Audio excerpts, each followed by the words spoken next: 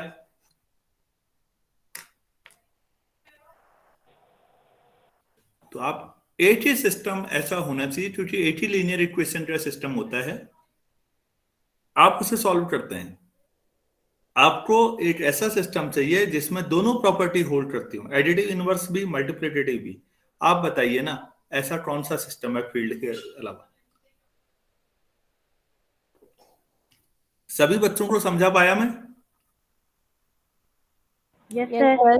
हाँ बच्चे, पहला क्वेश्चन मिलेगा आपको किसी वाइवा में कहीं, यार लीनियर अलजेब्रा पढ़ रहे हो, फील्ड इतना महत्वपूर्ण क्यों मानते हो आप?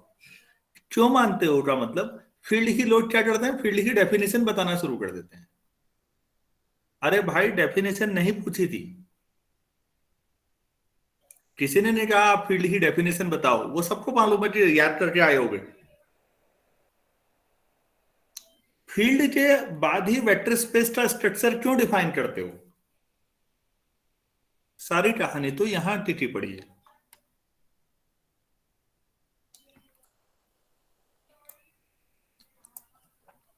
तो बच्चों यहां पर जब आप फील्ड पढ़ लेते हैं तो असली चीज फील्ड से है। फील्ड की प्रॉपर्टी जो बच्चे बीएससी वाले हैं स्पेशली, आज दोबारा ढंग से पढ़ लेना और नोट कर लेना सारी। फील्ड क्या होता है सर, ये मत कह दीजिएगा।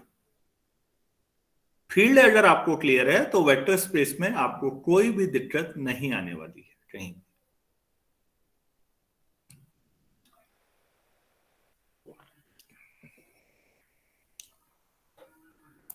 दूसरा, अगर मेरे पास कुछ बेसिक चीजें और रिवाइज करता हूं, मैं नया कुछ नहीं पढ़ा रहा हूं आज, केवल ये बता रहा हूं कि क्या है ये।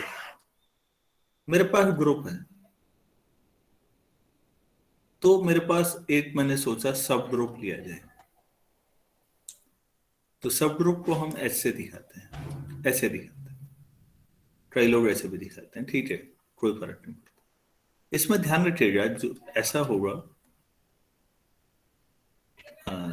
यहाँ कीजिए, और अगर एच और जी में रिलेशन होगा तो ये वाला होगा। दोनों में अंतर देखिएगा बच्चों। जब नीचे लिखा हुआ है वो सेट थ्योरी का कंसेप्ट है कि H is a subset of G. Subset मतलब जी सेट है, मतलब एच सबसेट है। सेट के साथ स्ट्रक्चर नहीं होता बच्चों, सेट में स्ट्रक्चर नहीं होता। सेट में ये नहीं पता होता कि एलिमेंट्स लगे कैसे हुए। ग्रुप में एक अलजेब्राइक स्ट्रक्चर होता है।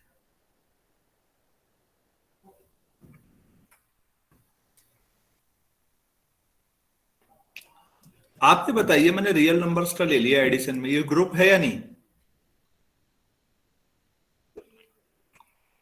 Yes, sir. है सर, मैंने रेशनल्स का ले लिया, है। तो ये सब ग्रुप हो गया या नहीं? और क्यू और आर में अगर आप वैसे लेते हैं तो ये सबसेट है। यहां पर ये सबसेट है, यहां पर ये सब ग्रुप है।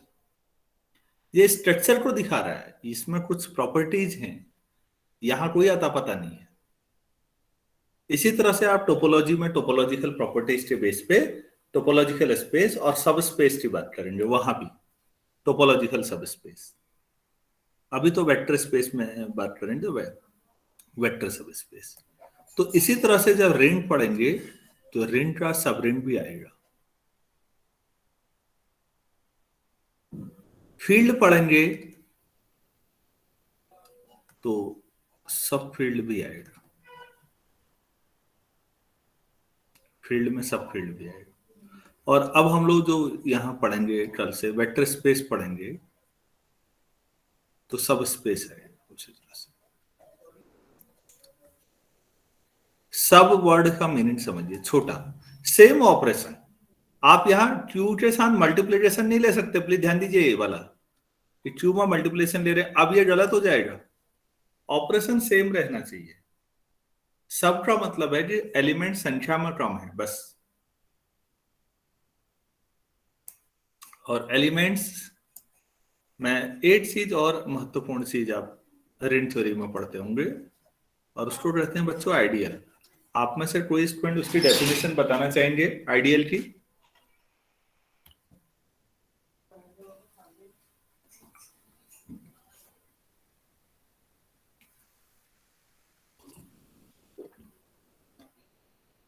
कोई भी स्टूडेंट?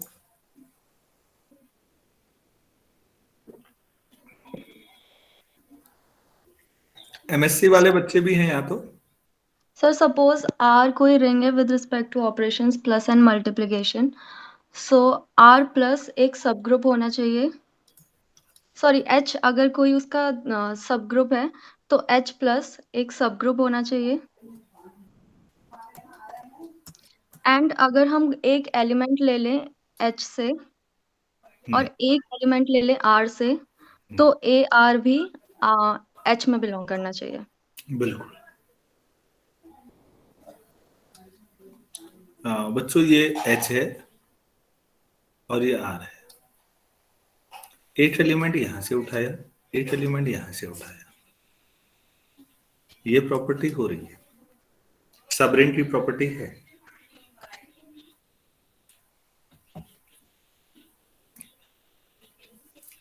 अब मैंने ए और बी का प्रोडक्ट ले लिया, वो कहाँ बिलोंग करेगा? सर एच में करना चाहिए। अगर ऐसा होता है तब आप कहेंगे कि जो एच है वो आर का आइडियल है। मैं ये कहना चाहूंगा आप लोगों से, ए और बी दोनों आर के एलिमेंट है, तो ए बी आर में होना बहुत सामान्य बात है, कोई बहुत बड़ी बात नहीं। असली चीज ये है, कोई भी एलिमेंट एच छोटे सेट का उठाइए, कोई भी एलिमेंट बड़े सेट का उठाइए, उन दोनों का प्रोडक्ट छोटे में आ रहा है। आइडियल की जो प्रॉपर्टी है बच्चों, वो क्लोजर के मुकाबले बहुत ज्यादा स्ट्रॉन्ग है। क्लोजर में दोनों एलिमेंट अपने ही होते हैं, तो आउटपुट भी अपने में ही आ रहा है, कोई बहुत बड़ी बात नहीं है। लेकिन ये बहुत खतरनाक चीज है, एक छोटा सेट इतना पावरफुल हो रहा है कि वो एक अपना और एक बड़े सेट का कोई भी एलिमेंट प्रोडक्ट अपने में खींच के ले आ रहा है।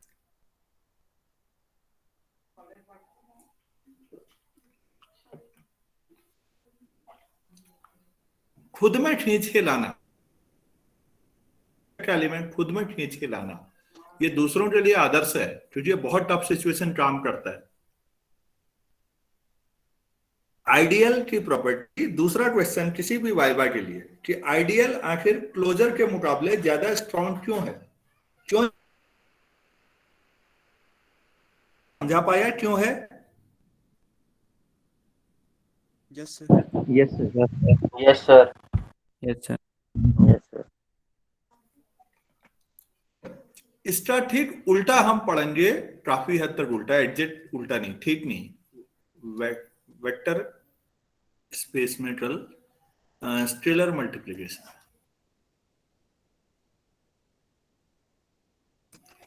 वी और एफ में देखेंगे, यहां से अल्फा ले लो, यहां से ए ले लो, तो ए अल्फा वी में आता है। वैसे वहां एफ का सबसेट होना जरूरी नहीं है, लेकिन 99% में तो होता ही है। वो अपवाद है, कुछ नहीं होता, बाकी जो तो होता ही है।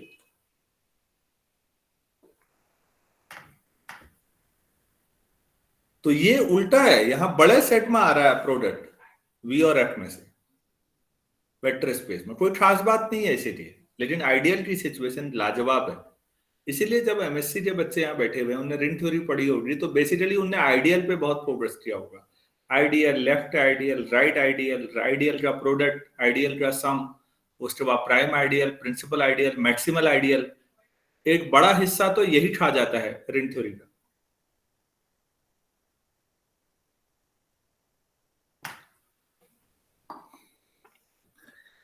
उम्मीद है आप सब लोगों को यहाँ तक बेसिक चीजें कुछ रिकॉल हो पाई होंगी। तो मैंने आज जो असली जो बताया वो सही बताऊं तो ये दो चीजें, फील्ड मतलब सारा जो खेल है लीनियर इक्वेशन का, वो तो यही खेला जाता है। जहां खेल खेला जाता है वो फील्ड होता है बच्चों। आखिर फील्ड क्यों नाम रखा होगा? फील्ड में क्या होता है? बच्चे खेलते हैं फील्ड में। यहां फील्ड क्यों रखा होगा? मैथ्स में मैथमेटिशियंस खेलते हैं लीनियर अलजेब्रा में, मतलब विशेषकर लीनियर इक्वेशन सॉल्व करने के लिए आपका जो खेल चल रहा होता है सॉल्व करने का, वो बिन इस फील्ड पे ही होता है, इसीलिए ये नाम फील्ड है। क्या जस्टिफिकेशन क्लियर हुआ? Yes, sir. यस और सर। छोटा होने के बावजूद भी एक बड़े सेट के एलिमेंट के खींच के ए और बी का प्रोडक्ट कहीं यहीं ले आएगा। ये इतना आसान काम नहीं है, इसीलिए औरों के लिए आइडियल सिचुएशन में है, इसीलिए आइडियल है, बहुत पावरफुल टूल है आइडियल। तो फील्ड और आइडियल जो हैं वो दो बड़े नए इंपॉर्टेंट स्ट्रक्चर उभर के आते हैं, और अब फील्ड के बेस पे हम लोग समझा सकते हैं कि ये वेक्टर स्पेस क्या है, क्यों है। दूसरी बात, यहाँ पर जब वेक्टर स्पेस बोल रहा हूं तो कई बच्चों को लगता होगा कि वेक्टर तो हमने पहले भी पढ़ा है। बिल्कुल आपने पहले भी पढ़ा है। 11th क्लास में हम शुरुआत में फिजिक्स में वेक्टर पढ़ाते हैं, वेक्टर और स्केलर की बात करते हैं बच्चों। फिजिकल वर्ल्ड के जो वेक्टर हैं 2D 3D में, वो ज्यादा दिक्कत नहीं है, वो एरो शेप में होते हैं। लेकिन यहां पर हम इस डेफिनेशन को थोड़ा लूज करते हैं, थोड़ा लूज डेफिनेशन को लूज करना मैथ्स में बच्चों सभी लोग याद रखिएगा, किसी डेफिनेशन को लूज करने का मतलब होता है उसका दायरा बढ़ाना। लूज करो, थोड़ा औरों को भी शामिल करो, that is called generalisation basically. जब आप चीजों का जनरलाइजेशन करते हैं तो इसका मतलब है कि आप चाहते हैं कि इसमें इस डेफिनेशन में बहुत सारी चीजें आ जाएं, और ऐसा तभी होगा जब चीजों को थोड़ा ढील दोगे, थोड़ा इजी करोगे। तो मैथमेटिक्स जब भी जनरलाइजेशन की बात आती है तो आप ये समझ जाइएगा कि अब डेफिनेशन थोड़ी लूज कर दी हमने, बहुत टाइट नहीं रखी। टाइट रखेंगे तो जितनी डेफिनेशन टाइट रखोगे उतने उसमें चीजें कम से कम आएंगी, एप्लीकेबिलिटी कम हो जाएगी फिर उसकी। तो यहां पर हम लोग continuous functions, convergent sequence, differentiable functions, Riemann integrable functions, ये सब भी वेक्टर स्पेस का हिस्सा बनाएंगे। तो अब एक बड़ा नया स्पेस डेवलप होगा, बहुत बड़ा, और उस स्पेस को पहले हम स्टडी करेंगे और उसके बाद उसका सेकंड चैप्टर जब लीनियर ट्रांसफॉर्म में उपयोग करेंगे कि आखिर इक्वेशन कैसे सॉल्व होती है। इसी बीच में मैं मैट्रिक्स से एक बार रिवाइज कराऊंगा आपको। आज इतना ही करते हैं। शुरुआती थोड़ा सा जो परेशानी हुई उसके लिए सॉरी। कल से आपको ये दिक्कत नहीं आएगी। कल प्लीज आप सभी से रिक्वेस्ट है 8 बजे का मतलब 8 ही बजे करिएगा। मैं टाइम पर खोल दूंगा और फिर प्रॉपर वे में आगे शुरू करते हैं। आज इतना करते हैं। कुछ किसी को बोलना कहना है तो बोलिएगा।